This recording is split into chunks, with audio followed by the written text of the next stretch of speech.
तुम्ही या कथेवर क्लिक करून आला असाल तर कृपया करून कथा स्किप करून व अर्धवट सोडून जाऊ नका।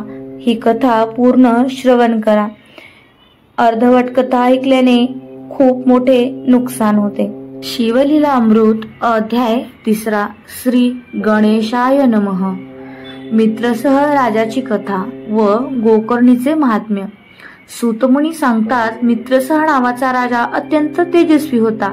एकदा तो शिकारीस गेला असता अनवधानाने एक राक्षस त्याच्या हातून मारला जातो। राक्षसाच्या भावाला याचा क्रोध आलेला असतो। त्याने राजाला शासन करण्याचे ठरविलेले असते। त्याप्रमाणे तो आचार्याचे रूप घेऊन राजाच्या सेवेस राहिला। राजाने पितृश्राद्धासाठी वशिष्ठांना बोलविले। राजाला धडा शिकवण्या हेतू आचार्य रूपातील राक्षसाने अन्नात नरमांस शिजवून मिसळले। अन्नग्रहणाच्या वेळी वशिष्ठांना हे समजले। त्यांनी राजाला राक्षस होण्याचा शाप दिला। राजाही क्रोधित होऊन आपली चूक नसताना गुरूंनी आपल्याला श्राप दिला म्हणून उलट त्यांना श्राप देण्यास तयार झाला। पण राणीने त्याला अडविले। तेव्हा हातात घेतलेले जल त्याने स्वतःच्या पायावर ओतले। त्या क्षणी राजाचे पाय काळे होऊन त्यावर कोड उठले। त्यामुळे त्याचे नाव कल्माशपाल पडले। वशिष्ठांना आपली चूक समजली। त्यांनी राजास उपशाप दिला, 12 वर्षांनी तुझे हे रूप बदलेल। राजा राक्षस होऊन अरण्यात फिरू लागला। भुकेलेला असताना त्याने एक ब्राह्मण पुत्रास पाहिले। खाण्यासाठी त्याला पकडले। त्याच्या पत्नीने जीवनदान देण्याची विनंती केली, पण त्याने ती मानली नाही। त्याने त्या ब्राह्मण पुत्राला खाऊन टाकले। ब्राह्मण पत्नीने शोकाकुळ होऊन राजाला श्राप दिला। जरी तो पुन्हा राजा झाला तरी स्त्री संग करताच त्याचे प्राण निघून जातील। राजाला अतिशय वाईट वाटले। तो विमनस्क झाला। त्याच्या पत्नीच्या लक्षात ही गोष्ट आली। तिने राजाला विचारले। राजाने घडलेला प्रसंग सांगितला।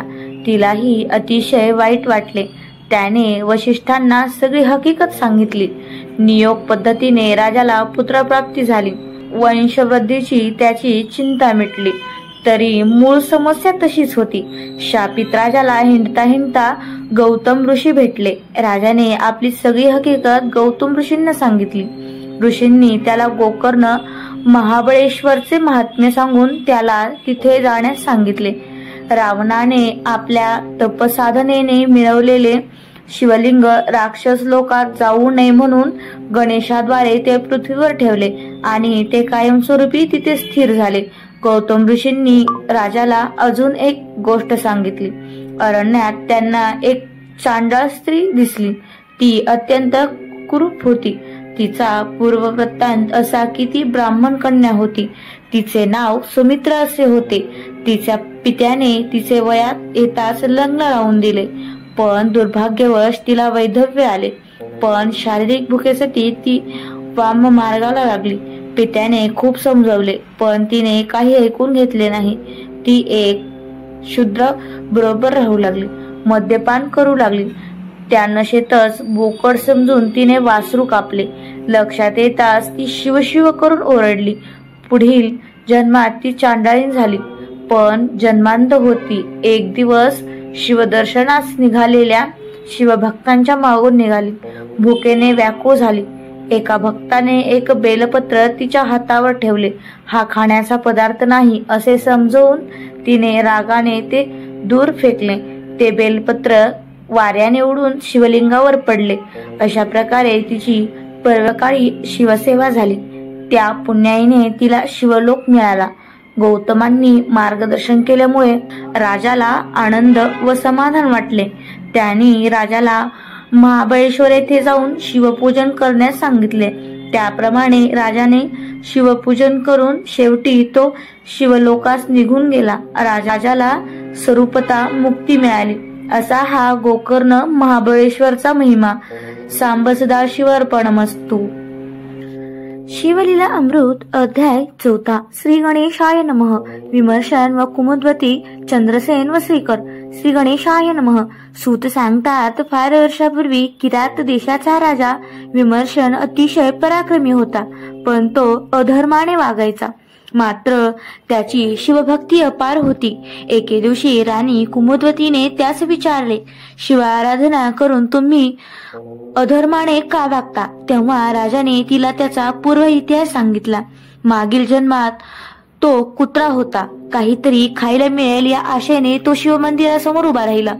त्या दिवशी महाशिवरात्री होती, पण द्वारपालाने त्याला काठीने मारले. मार चुकवण्यासाठी तो पळू लागला. त्यामुळे नकळत शिवमंदिराला प्रदक्षिणा घातली गेली. परत शिवमंदिरासमोर आला. द्वारपालाने त्यास बाण मारला. शिवपिंडाकडे बघतच त्याने प्राण सोडला. त्या पुण्याईने आज हे वैभव उपभोगत आहे. श्वानाच्या अंगाचे मूळ दोष अजूनही गेले नाहीत, म्हणून मी आज हे दोषपूर्ण आचरण जगतो आहे. राणी कुमुद्वतीने स्वतःच्या पूर्वजन्माबद्दल राजाला विचारले. तेव्हा राजाने तिला सांगितले की तू मागील जन्मी कुपोती होतीस. एकदा भक्ष घेऊन जात असता तुझ्या मागे ससाना लागला. जीव वाचवण्यासाठी तू फेऱ्या घालू लागलीस. नेमके ते शिवमंदिराचे शिखर होते. दमून तू शिखरावर बसलीस. त्याच वेळी ससाण्याने तुझ्यावर झडप घातली. त्या पुण्याईने तुला राणीचा जन्म मिळाला. उत्सुक होऊन राणीने राजाला पुढील जन्माबद्दल विचारले. तेव्हा राजाने तिला आपल्या पुढील जन्माबद्दल सविस्तर सांगितले. अंतिम जन्मी मी व तू अगस्त्य ऋषींना शरण जाऊन शिवपंथाची दीक्षा घेणार असल्याचं सांगितले. सूतमुनींनी पुढे सांगतात, चंद्रसेन राजाची कथा. चंद्रसेन राजा परम शिवभक्त होता. त्याचा मित्र मणिभद्र राजा सद्विवेक असल्याने तो अजय होता. एके दिवशी मणिभद्राने राजाला एक मौल्यवान मणी भेट दिला. त्यामुळे चंद्रसेनाची अधिक भरभराट होत गेली. त्याला अनेक शत्रू निर्माण झाले, पण तो कोणालाही हार जात नव्हता. राजा त्या मौल्यवान मण्यांमुळे शक्तिशाली आहे असे समजून सर्व राजे त्याला विरोध करून युद्ध करण्यास तयार झाले. राजाला तर युद्ध नको होते. तो शिवशंभूला शरण गेला. बाहेर युद्ध सुरू होते तर आत राजाची शिव आराधना सुरू होती. ती पाहण्यासाठी जनता लोटली होती. त्यातच एक 6 वर्षाचा मुलगा श्रीकरही होता. शिवपूजन आटोपल्यावर सर्व लोक आपल्या घरी गेले. श्रीकरची आई पण त्याला घेऊन घरी आली. इकडे श्रीकरला शिवपूजा आठवली. त्याने तिथेच दगडामातीचे शिवलिंग करून पूजा करू लागला. पूजेत इतका तल्लीन झाला की आई हाक मारते याच्याकडे त्याचे लक्ष नव्हते. आईने रागाने येऊन पाहिले तर हा दगडामातीत ध्यान लावून बसला होता. तिने रागाने त्याला ओढले व त्याचे दगडामातीत उधळून लावले. आपली शिवपूजा मोडली म्हणून श्रीकर रडू लागला. लोटांगण घालू लागला. शेवटी कंटाळून आई त्याला तिथेच सोडून गेली. रडत रडत श्रीकर तिथेच झोपला. स्वप्नात महादेवाने त्यास दर्शन दिले. त्याच्यावर कृपा केली. त्याला रत्नखचित शिवमंदिर बांधून दिले. श्रीकरने शिवशंभूला आपल्या आईला क्षमा करून तिला दर्शन देण्यास सांगितले. श्रीकर आईला घेऊन आला. आईने शिवशंभूला नमस्कार केला. त्याची शिवभक्ती पाहून तिला भरून आले.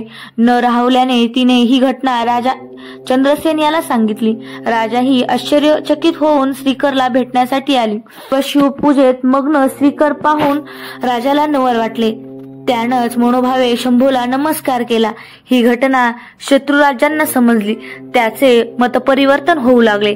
त्यांनी युद्ध थांबवून शिवशंभूचे दर्शन घेण्याची इच्छा व्यक्त केली. चंद्रसेनलाही आनंद झाला. शंभू प्रसन्न झाला. काहीही घडू शकते अशा प्रकारे श्रीकरचे कौतुक होत असता रामभक्त हनुमान ज्याचे सद्गुरू आहेत त्याला भय कसले. श्रीकर व चंद्रसेन नित्य आराधना करू लागले व पंथी शिवपदास पोहोचले. या अध्यायाचे पठन करता आयु आरोग्य व धन उत्तम पुत्र संतती प्राप्त होते. सांब सदाशिव अर्पणमस्तु. श्री स्वामी समर्थ.